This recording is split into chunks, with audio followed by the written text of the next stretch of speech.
Hello everyone, welcome back to Xylem learning. Anicha miss ആണ്. അപ്പോൾ നമുക്ക് ബേസിക് ആയിട്ട് കുറച്ച് LSS ക്വസ്റ്റ്യൻസ് പഠിക്കാം. അപ്പോൾ മക്കളെ, നമുക്ക് എല്ലാവർക്കും അറിയാമല്ലോ 27-ാം തീയതി, അതായത് ഫെബ്രുവരി 27-നാണ് നമ്മുടെ LSS എക്സാം എന്ന് പറയുന്നത്.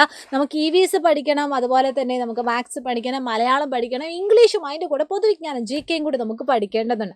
അപ്പോൾ കുറേ ക്വസ്റ്റ്യൻസ് ആണ് നമ്മളിങ്ങനെ വെയിറ്റ് ചെയ്തുകൊണ്ടിരിക്കുന്നത് എന്ന് മിസ്സിന് അറിയാം. അപ്പം ഇന്ന് മിസ് വന്നിരിക്കുന്നത് EVSലെ കുറച്ച് ക്വസ്റ്റ്യൻസ് ആയിട്ടാണ് കേട്ടോ. അപ്പോൾ നമുക്ക് ക്വസ്റ്റ്യൻസ് വായിക്കാം. ശ്വസിക്കാതെ ഏറെ നേരം വെള്ളത്തിനടിയിൽ നിൽക്കാൻ കഴിയുന്ന ജീവി ഏതാണ്? Which animal can stay under water for A long time without breathing? ഉത്തരം ഇവിടെ പറയുന്നുണ്ട്. ആൻസർ എന്ന് പറയുന്നത് നമ്മുടെ ടോർട്ടോയ്സ് ആണ്, അതായത് ആമയാണ്. നിങ്ങൾക്കറിയാമെന്ന് പ്രതീക്ഷിക്കുന്നു. എങ്കിലും ജസ്റ്റ് ഒന്ന് റീകോൾ ചെയ്തെടുക്കുക കേട്ടോ. ഇനി അടുത്ത ചോദ്യം ഇതാണ്. ആവാസ വ്യവസ്ഥ എന്ന പദം ആദ്യമായിട്ട് ഉപയോഗിച്ചത് ആരാണ്? നമുക്ക് എല്ലാവർക്കും അറിയാലേ, ജീവിയും അജീവിയുമായിട്ടുള്ള ഘടകങ്ങൾ പരസ്പരം ഒരുമിച്ച് ഒരു പ്രദേശത്ത് വസിക്കുമ്പോൾ നമ്മൾ പറയും ആ പ്രദേശം എന്ന് പറയുന്നത് ഒരു ആവാസ വ്യവസ്ഥയാണ്, ഒരു എക്കോസിസ്റ്റമാണ് എന്ന് നമുക്കറിയാം. അതിൽ ജീവിയ ഘടകങ്ങൾ എന്ന് പറഞ്ഞാൽ ജീവനുള്ള ആൾക്കാരാണ്, അല്ലെങ്കിൽ ലിവിങ് തിങ്സ്, അല്ലെങ്കിൽ ബയോട്ടിക് ഫാക്ടേഴ്സ് ആണ്. അജീവിയ ഘടകങ്ങൾ എന്ന് പറയുന്നത് ജീവനില്ലാത്ത ആൾക്കാരാണ്, നമ്മുടെ സൂര്യപ്രകാശം, ജലം, മണ്ണ് മുതലായവ. അതിനെ നമ്മൾ ബയോട്ടിക് ഫാക്ടേഴ്സ് അല്ലെങ്കിൽ നോൺ ലിവിങ് തിങ്സ് എന്ന് പറയും. ഓക്കെ, അപ്പോൾ ഇവയെല്ലാം കൂടി ജീവിക്കുന്ന ആ ഒരു ഏരിയനാണ് നമ്മൾ എക്കോസിസ്റ്റം അല്ലെങ്കിൽ ആവാസ വ്യവസ്ഥ എന്ന് പറയുന്നത്. അപ്പോൾ ഈ ഒരു പദം ആദ്യമായിട്ട് ഇൻട്രൊഡ്യൂസ് ചെയ്തത് ആരാണ് മക്കളെ? നമ്മുടെ ആർതർ ടെൻസ്ലി. അപ്പോൾ ഇദ്ദേഹത്തിൻ്റെ ചിത്രം ഒന്ന് ഐഡന്റിഫൈ ചെയ്യണം കേട്ടല്ലോ. ഇനി അടുത്ത ചോദ്യം എന്ന് പറയുന്നത്, മുളയ്ക്കുന്ന വിത്തിൽ നിന്ന് ആദ്യം പുറത്തു വന്നത് സസ്യത്തിന്റെ ഏത് ഭാഗമാണ്? Which part of the plant is first to emerge from the germinating seed? Answer എന്താണ്? നമുക്ക് എല്ലാവർക്കും അറിയാം മക്കളെ. ഒരു വിത്ത് മുളച്ചു വരുവാണെങ്കിൽ ഏറ്റവും ആദ്യം പുറത്തോട്ട് വരുന്നത് നമ്മുടെ ബീജമൂലം അല്ലെങ്കിൽ റാഡിക്കളാണ്.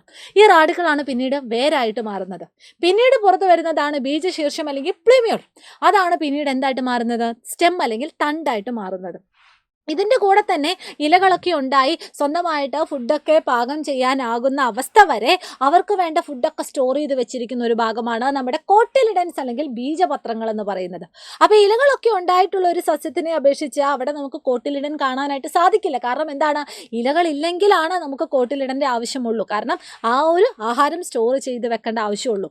ഇലകളുണ്ടെങ്കിൽ ഓട്ടോമാറ്റിക്കലി അവ ഇലകളിൽ എന്ത് ചെയ്യുന്നുണ്ട്? പ്രകാശ സംശ്ലേഷണം എന്ന് പറയുന്ന ഒരു പ്രക്രിയയിലൂടെ ഫുഡ് ഉണ്ടാക്കുന്നുണ്ട്. അതൊക്കെ നമ്മൾ ഹയർ ക്ലാസ്സിൽ പഠിക്കും. അതായത് പ്രകാശ സംശ്ലേഷണം എന്താണ്, ഫോട്ടോസിന്തസിസ് എന്താണ്, അതൊന്നും എൻ്റെ മക്കൾ നോട്ട് ചെയ്യേണ്ട. നമ്മൾ 4ാം ക്ലാസ്സിൽ പഠിച്ച കാര്യങ്ങളൊക്കെ ഒന്ന് ജസ്റ്റ് ഒന്ന് പൊടുതട്ടിയെടുക്കുക. ഇനി അടുത്ത ചോദ്യം എന്താണ്? ഗാന്ധിജിയുടെ നേതൃത്വത്തിൽ നടന്ന ഇന്ത്യയിലെ ആദ്യ സത്യാഗ്രഹ സമരം ഏതാണ്? മക്കളെ? നമ്മുടെ ചമ്പാരൻ സത്യാഗ്രഹം. അപ്പം ചമ്പാരൻ സമരത്തെ പറ്റി, ഗഡ സമരത്തെ പറ്റി, അഹമ്മദാബാദ് തുണിമിൽ സമരത്തെ പറ്റി, ജാലിയൻ വാലാബാഗ്, ക്വിറ്റ് ഇന്ത്യ സമരം, നിസ്സഹരണ സമരം, ഇതൊക്കെ നമ്മൾ എന്ത് ചെയ്തിട്ടുണ്ട്? ദ റോഡ് ടു ഇൻഡിപെൻഡൻസ് എന്ന് പറയുന്ന ഒരു യൂണിറ്റ് പഠിച്ചിട്ടുണ്ട്. എല്ലാവരും പഠിച്ചിട്ട് പോകണം. ഇനി അടുത്ത ചോദ്യം, ലോക അഹിംസാ ദിനം എന്നാണ്? International day of non violence എന്ന് പറയുന്നത് ഒക്ടോബർ 2 ആണ്. നോട്ട് ചെയ്ത് വെക്കുക. ഇനി ലാസ്റ്റ് ക്വസ്റ്റ്യൻ, ഇൻക്വിലാബ് സിന്ദാബാദ് എന്ന് പറയുന്ന മുദ്രാവാക്യം ആദ്യമായിട്ട് ഉപയോഗിച്ചത് ആരാണ്? ഭഗത് സിംഗ് ആണ്. ഓക്കെ, അപ്പോൾ കുറച്ച് ചോദ്യങ്ങളാണ് മക്കളെ നമ്മൾ ഡിസ്കസ് ചെയ്തത്. അപ്പോൾ കുറേ ക്വസ്റ്റ്യൻസ് നിങ്ങൾക്ക് കിട്ടണമെങ്കിൽ എത്രയും പെട്ടെന്ന് നമ്മുടെ ജ്വാല ബാച്ചിൽ എൻ്റെ മക്കൾ ജോയിൻ ചെയ്യണം. കാരണം ജ്വാല ബാച്ച് എന്ന് പറയുന്നത് തികച്ചും ഫ്രീ ആയിട്ട് നിങ്ങൾക്ക് LSS നേടിയെടുക്കാനായിട്ട് സഹായിക്കുന്ന സൈലത്തിലെ ബാച്ചാണ്. അപ്പോൾ ഒരു ഓൺലൈൻ ബാച്ചാണ്. നമ്മുടെ സൈലം ലേണിംഗ് ആപ്പ് എന്ന് പറയുന്ന ഒരു നമ്മുടെ ആപ്പ് ഇൻസ്റ്റാൾ ചെയ്താൽ അവിടെ ഫ്രീ ബാച്ച് സെർച്ച് ചെയ്താൽ നിങ്ങൾക്ക് എന്ത് കിട്ടും? നമ്മുടെ ജ്വാല ബാച്ച് കിട്ടും. ഇതുകൂടാതെ ആനുവൽ എക്സാം നിങ്ങൾക്ക് ക്രാക്ക് ചെയ്യണമെങ്കിൽ നമ്മുടെ പ്രാണ എൻ ഗെയിം ബാച്ചിൽ നിങ്ങൾ ജോയിൻ ചെയ്യുക. കൂടുതൽ ഡീറ്റെയിൽസിന് വേണ്ടി താഴെ കാണുന്ന ഫോൺ നമ്പറിൽ ഒന്ന് വിളിച്ചു നോക്കിയാൽ മതി. ഓക്കെ, അപ്പോൾ എല്ലാവരും സെറ്റായിട്ട് പഠിക്കുക, അടിപൊളിയായിട്ട് പഠിക്കുക. അപ്പോൾ all the very best and thank you so much. ഇനി മുതൽ അങ്ങോട്ടുള്ള നമ്മുടെ ലൈവ് ക്ലാസ്സുകളും കോണ്ടന്റ് വീഡിയോസും ആരും മിസ്സാക്കരുത്. എല്ലാവരും കാണണം. മിസ്സും ഇടയ്ക്കിടയ്ക്ക് നിങ്ങളെ കാണാനായിട്ട് വരുന്നുണ്ട്. അപ്പോൾ all the very best and thank you so much. Bye bye.